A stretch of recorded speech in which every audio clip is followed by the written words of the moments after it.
BCom second year के students के लिए इनकम टैक्स पेपर में कैपिटल गेन हेडिंग के अंतर्गत मैं doctor Sneha Babel, assistant professor ABST department, government Meera girls college Udaipur, आज आप लोगों से डिस्कस कर रही हूँ टाइप्स ऑफ कैपिटल असेट्स।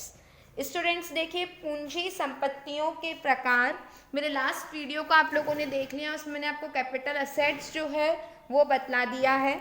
अब देखिए, काइंड्स ऑफ कैपिटल असेट्स, दो तरह की कैपिटल असेट्स होती है।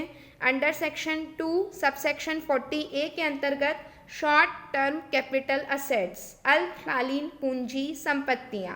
सामान्यतया अल्पकालीन पूंजी संपत्ति से आशय ऐसी संपत्ति से होता है जो हस्तांतरण से पूर्व करदाता के पास 36 माह या इससे कम अवधि के लिए रही हो, परंतु 12 माह या इससे कम अवधि के लिए भी रखी जाती हैं तो उन्हें भी शॉर्ट टर्म कैपिटल असेट्स मानेंगे। उसमें हैं सारे शेयर्स, डिबेंचर्स, भारत में किसी मान्य स्टॉक एक्सचेंज पर सूचित क्षमता या पूर्वाधिकार अंश, यूटीआई के सूचित प्रतिभूतियां जैसे ऋणपत्र, बॉन्ड, सरकारी प्रतिभूतियां, शून्य कूपन बॉन्ड और संता उन्मुख पारस्परिक कोष की यूनिट, और 24 माह या इससे कम अवधि के लिए कंपनी के असूचित अंश और भूमि या भवन दोनों अचल संपत्तियां। तो कुल मिला के स्टूडेंट 36 मंथ या उससे कम अवधि पे शॉर्ट टर्म कैपिटल असेट्स होगा। 12 मंथ या उससे कम अवधि के लिए शेयर्स एंड डिबेंचर जो लिस्टेड हैं, और शेयर एंड डिबेंचर जो अनलिस्टेड हैं, डिबेंचर नहीं, शेयर्स जो अनलिस्टेड है और भूमि या भवन उनके लिए 24 मंथ्स जो है वो रखी गई है। तो अल्पकालीन पूंजी संपत्ति के हस्तांतरण से होने वाला लाभ अल्पकालीन पूंजी लाभ कहलाता है। इसी प्रकार अल्पकालीन पूंजी संपत्ति के हस्तांतरण से होने वाली हानि शॉर्ट टर्म कैपिटल लॉस कहलाती है। तो शॉर्ट टर्म कैपिटल गेन और शॉर्ट टर्म कैपिटल लॉस। अब हम बात करते हैं लॉन्ग टर्म कैपिटल असेट्स, दीर्घकालीन पूंजी संपत्तियां। सेक्शन 2 सबसेक्शन 29A के अंतर्गत ऐसी पूंजी संपत्तियों से होता है जो हस्तांतरण से पूर्व करदाता के पास 36 माह से अधिक अवधि के लिए रही गई हो, परंतु लिस्टेड शेयर्स डिबेंचर के लिए 12 मंथ है, लैंड एंड बिल्डिंग के लिए 24 मंथ से अधिक अवधि के लिए हो।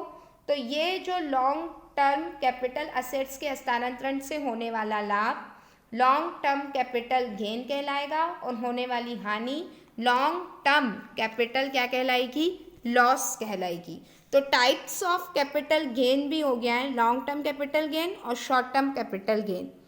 अब ये है कि लॉन्ग टर्म कैपिटल गेन जो है वह सेक्शन लॉन्ग टर्म और short term section 2 subsection 29B और 2 सबसेक्शन 42B के अंतर्गत हैं।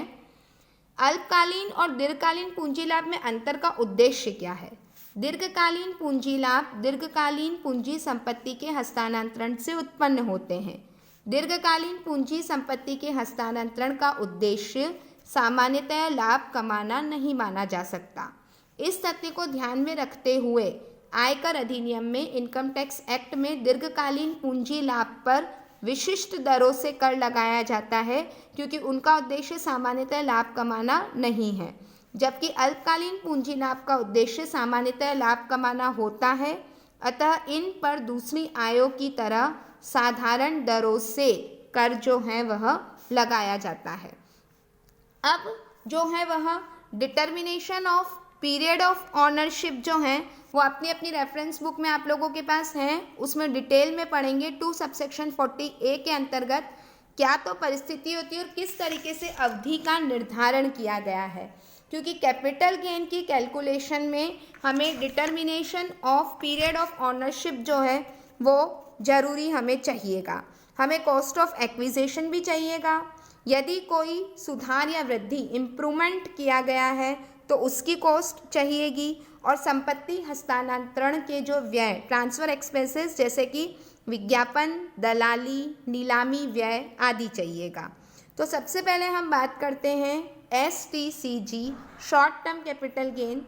शॉर्ट टर्म कैपिटल गेन की गणना में selling price of short term capital assets उसमें लेस हो जाएगा यदि कोई हस्तांतरण के व्यय हैं, ट्रांसफ़र एक्सपेंसेस हैं, तो वो हमारा नेट सेल्स कंसिडरेशन आता है, उसमें हम लेस करते हैं प्राप्ति की लागत, that is cost of acquisition, and cost of improvement, सुधार की लागत, ये दोनों लेस होंगे तो वो सकल अल्पकालीन पूंजी लाभ कहलाएगा, शॉर्ट टर्म कैपिटल गेन कहलाएगा।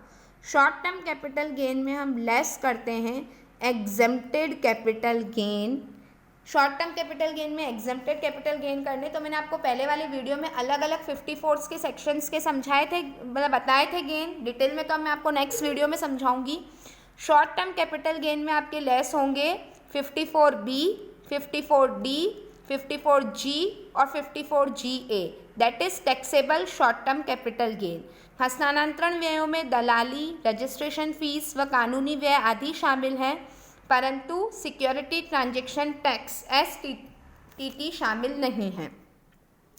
जब मैं बात कर रही हूँ LTCG की, तो विक्रय प्रतिफल की राशि में से ट्रांसफर एक्सपेंसेस और कॉस्ट ऑफ एक्विजिशन इंडेक्स, यानी index cost of acquisition, index cost of improvement, index word आ जाता है, ये दोनों लेस होंगी तो ग्रॉस LTCG कहलाएगा। उसमें से हम लेस करेंगे जो हमारी स्वीकृत जो है वह कर मुक्तियाँ हैं, तो LTCG के केस में सारी मिल जाएगी 54 की, 54, 54B, 54D, 54EC, 54EE, 54F, 54G, 54GA और GB, ये लेस ग्रॉस LTCG में से ये लेस करते हैं, तो टैक्सेबल जो है वो LTCG हमें यहाँ पे टैक्सेबल LTCG मिल जाता है। तो ये पूंजीगत लाभ की गणना। अब ऐसे ही अगर हासिल संपत्ति पर पूंजीगत लाभ, जो मैंने आपको पहले भी कहा था जब डेप्रिसिएशन पढ़ाया था कि डेप्रिशिएबल असेट्स पर कैपिटल गेन हमेशा शॉर्ट टर्म होता है, तो उसमें सेल्स कंसिडरेशन में लेस कर दो ट्रांसफर एक्सपेंसेस माइनस संपत्ति के ब्लॉक का प्रारंभिक हासिल मूल्य, वर्ष के दौरान इसी ब्लॉक की क्रय की गई संपत्ति की लागत, क्योंकि ब्लॉक ऑफ असेट्स है, ये माइनस कर दीजिए सेल्स कंसिडरेशन में से, तो STCG short term capital gain होता है, और 54D, G और GA की कर मुक्तियाँ घटाइए तो taxable short term capital gain आएगा। प्रतिभूतियों के हस्तांतरण पर यदि करदाता ने सिक्योरिटी ट्रांजैक्शन टैक्स का भुगतान किया है तो भी ऐसे भुगतान को ट्रांसफ़र एक्सपेंसेस नहीं माना जाएगा व इसे पूंजी लाभ की गणना करते समय विक्रय प्रतिफल में से नहीं घटाया जाएगा।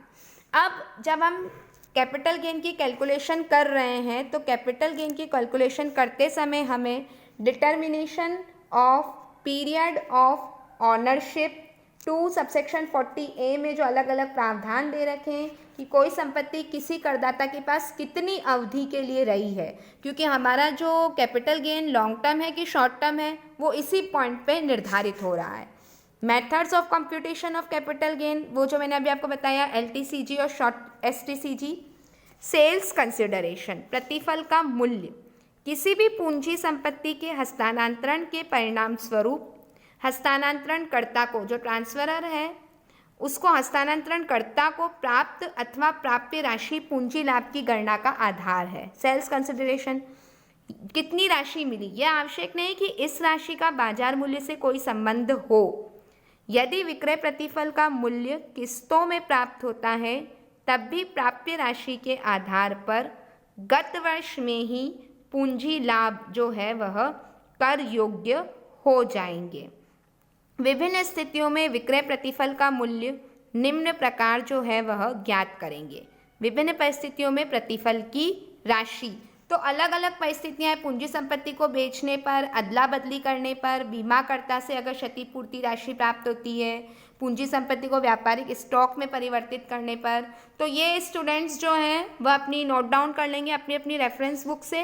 कर निर्धारण वर्ष 19-20 से अचल संपत्ति के हस्तांतरण से प्राप्त प्रतिफल यदि स्टैम्प ड्यूटी के लिए निर्धारित मूल्य के 105% से अधिक नहीं है तो प्राप्त अथवा प्राप्य वास्तविक प्रतिफल को विक्रय प्रतिफल माना जाएगा।